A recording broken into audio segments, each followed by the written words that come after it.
नमस्कार मित्रांनो, मी स्वाती तोरसेकर एशा पृथ्वीमध्ये तुमचं स्वागत करते. अमेरिकेचं परराष्ट्र धोरण ट्रम्पच्या हातात आहे का, ताब्यात आहे का?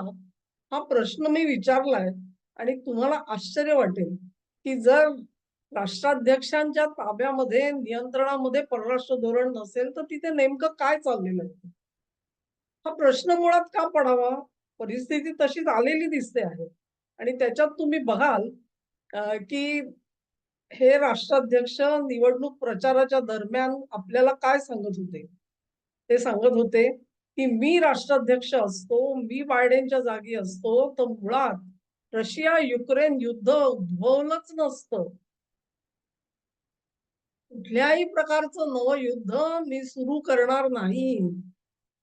अशी ग्वाही देऊन ट्रम्प साहेब सत्तेवर आले आणि एक प्रकारे युद्धामध्ये होणारा अमेरिकेचा प्रचंड खर्च हा वाया जात असतो. तो कर्जाच्या रूपाने डोक्यावर बसतो आणि तो अखेर सामान्य अमेरिकन जनतेकडून वसूल केला जात असतो.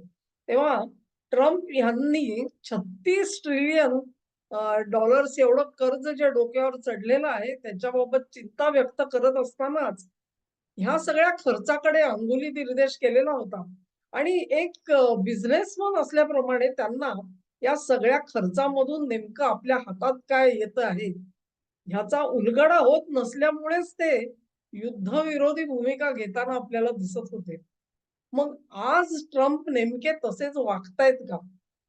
तुम्ही जर का बघाल तर त्यांच्या कारकिर्दीचे पहिले 6 महिने, पहिले कदाचित 8 महिने, वर्षभर धरा तुम्ही.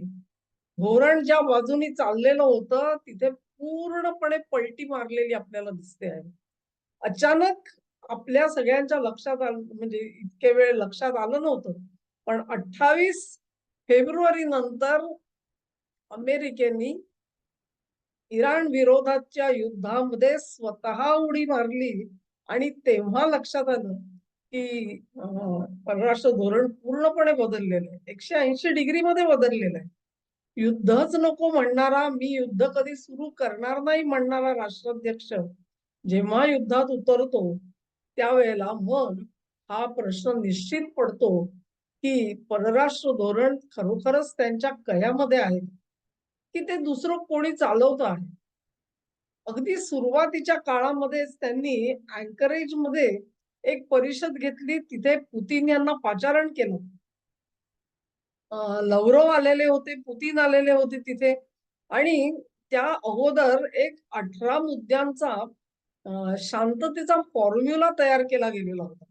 आता ह्याची एक गोष्ट सांगते तुम्हाला, की मार्टिन आर्मस्ट्रॉंग नावाचे अतिशय फेमस इकॉनॉमिस्ट आहेत अमेरिकेमधले आणि त्यांची थोडक्यात ओळख करून द्यायची झाली तर ती अशी, की आज तुम्ही आणि आम्ही जे आर्टिफिशियल इंटेलिजन्स म्हणतो ना, न्यूरल नेटवर्किंग, तर ते न्यूरल नेटवर्किंग वापरून स्वतः प्रोग्रामिंग करून त्यांनी एक सिस्टीम बनवली आणि ही सिस्टीम काय करत होती? मार्टिन हे पेशाने त्यावेळेचे इन्व्हेस्टमेंट बँकर होते आणि आपल्या अनुभवाच्या जोरावरती त्यांनी संपूर्ण जगामध्ये पैसा इथून तिथे कसा खेळवला जातोय ह्याचा अभ्यास करत असताना, करन्सी वॉर्सचा अभ्यास करत असताना त्यांच्या अनेक खुब्या लक्षात आल्या आणि कुठल्या देशांमध्ये युद्ध होणार आहे याचे परफेक्ट अंदाज ते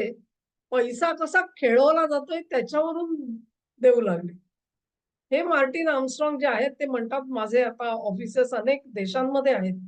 त्यांचा स्वतःचा YouTube चॅनेल काही नाहीये, पण त्या अनेक चॅनेल्स वरती ते येत असतात. तुम्ही सर्च दिलात तर तुम्हाला अगदी गेल्या आठवड्याचा सर्च म्हटलात की तुम्हाला अगदी लेटेस्ट सुद्धा त्यांचे व्हिडिओज बघायला मिळतील.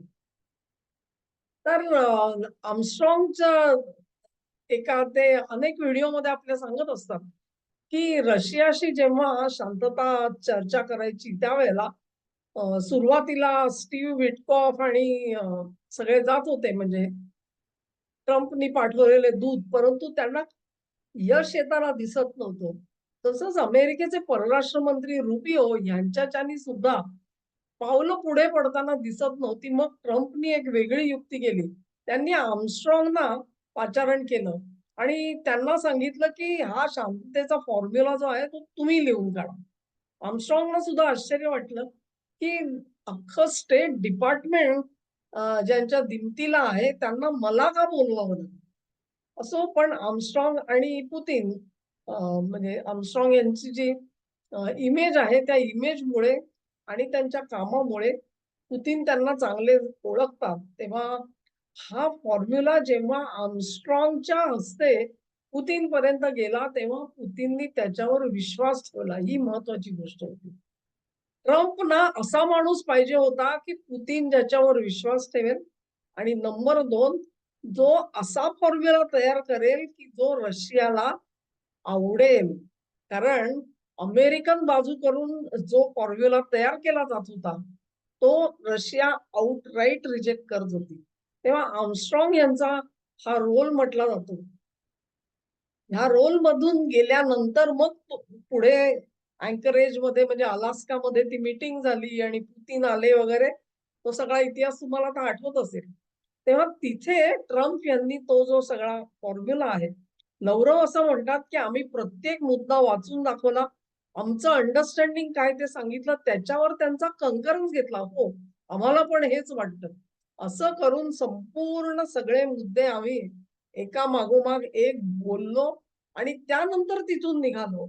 आता बहारीनच्या वार्ताहर परिषदेमध्ये मार्को रुबियो म्हणतात, there was no deal, there was no agreement in Alaska. कागदोपत्री पाहिलं तर नव्हतं डील. पण फॉर्म्युला कोणी दिला होता? अमेरिकेने दिला होता की नाही? आणि त्या बेसिसवरती पुतिन आणि त्यांची टीम अलास्कापर्यंत आली. तुम्हाला काही वाचून दाखवलं, तुमचंही म्हणणं तेच आहे का? कन्फर्मेशन घेतलं. या सगळ्यानंतर किमान आपण असं म्हणू शकतो, की दोन्ही पक्षांमध्ये एक सामंजस्य तर निर्माण झालेलं होतं. आता ते सामंजस्य सुद्धा नाही असं जेव्हा अमेरिकेचं सरकार म्हणतं, तेव्हा नेमकं काय झालेलं आहे? याचाच अर्थ असा, की पुतिनना ज्याच्यामध्ये विश्वास आहे अशा माणसाला तिथे पाठवून हा फॉर्म्युला सांगितला गेला आणि त्यांचा होकार घेतला गेला. त्यानंतर तळ्यात मळ्यात चाललेलं होतं सगळं. पण आज चित्र पूर्णपणे बदललेलं आहे. ट्रम्पनी पुन्हा एकदा या सगळ्या काळामध्ये युक्रेनला भरपूर अर्थसहाय्य केलेलं दिसतंय आणि त्यांना अ, स्वतःच्या पायावर उभं राहण्यासाठी ड्रोन्स मॅन्युफॅक्चरिंग किंवा इतर गोष्टी असतील, टेक्नॉलॉजिकल सपोर्ट असेल. ते इलॉन मस्क म्हणतात, की ड्रोन्सच्या ट्रॅकिंगसाठी मस्कची सिस्टीम वापरली गेली. मस्कची सिस्टीम वापरली गेली म्हणजे सीआयएच्या सपोर्ट शिवाय ती वापरली जात नसते. तेव्हा आज जे रशियाच्या पार आत दूरवरच्या भागापर्यंत जाऊन ड्रोन्स थडकतायत आणि तिथे हल्ले होत आहेत, हे सगळं अमेरिकेच्या मदतीशिवाय शक्य नाही. मग एका बाजूला आपण पुतीनशी अ, शांतता कराराच्या गोष्टी करतोय म्हणायचं आणि दुसऱ्या बाजूला हल्ले हे जबर त्याचं प्रमाण वाढतं करायचं. ही अमेरिकेचं धोरण आहे का? हे धोरण तर ट्रम्पचं धोरण आहे असं मला वाटत नाही. इराणच्या बाबतीतही मी तेच म्हणेन. इराणच्या बाबतीमध्ये तर ट्रम्प युद्धात उतरलेच नसते असं माझं म्हणणं आहे. पण त्यांना कोणी उतरवायला भाग पडलं. आणि या दोन्ही अमेरिकेची जी पावलं आहेत, त्या पावलांचं समर्थन कोण करतो आहे? ते रुबियो करतायत का हा प्रश्न आहे. आणि मग टसल जी आहे ती रुबियोमध्ये आहे आणि जेडी व्हॅन्समध्ये आहे का? ट्रम्प नेमके काय करतायत? ट्रम्प हे कुठल्या बाजूला समतोल राखायला बघतायत कल्पना नाहीये.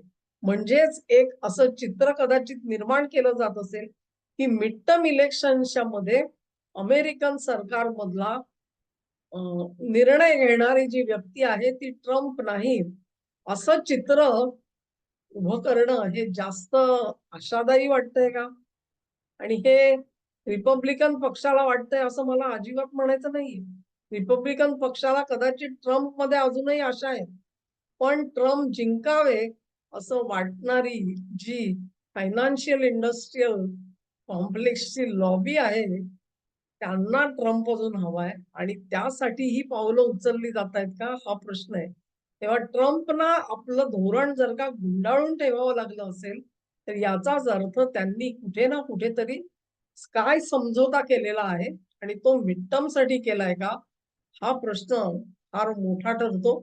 आता या समझोत्यामुळे त्यांचे आणि युरोपचे आणि त्यांचे आणि ब्रिटनचे संबंध याच्यामध्ये कितपत फरक पडणार हा मूळ मुद्दा आहे. नेटोची बैठक झाली त्याच्याबद्दल मी 1-2 व्हिडिओ केले आणि या बैठकीमध्ये जिथे युद्ध सुरू होणार आहे त्या निमित्ताने सर्व देशांचं ऐक्य दिसायच्या ऐवजी त्यांच्यामधल्या ज्या मतभेदांच्या दऱ्या आहेत त्या अधिक रुंदावलेल्या दिसून आल्या आपल्याला. तेव्हा अमेरिका आणि नेटो यांच्यामधला दुरावा वाढलेला आहे का अमेरिका आणि युरोपीय देशांमधला दुरावा वाढलेला आहे हा प्रश्न आपल्या समोर निर्माण होतो. ज्या लॉबीनी ट्रम्पना स्पॉन्सर केलं ती लॉबी त्यांना कटशॉट करते का हा प्रश्न निर्माण झालेला आहे. आणि मग तसं करत असेल तर वारसदार नेमका कोण आहे. जेडी व्हॅन्स आहेत का मार्को रुबियो आहेत हा खरा प्रश्न असेल. मित्रांनो हा व्हिडिओ तुम्हाला आवडला असेल अशी आशा करते. तुम्हाला आवडला असेल तर ही लिंक शेअर करा, व्हिडिओला लाईक करा, चॅनेलला सबस्क्राईब करा आणि सहकार्य असंच चालू ठेवा. नमस्कार.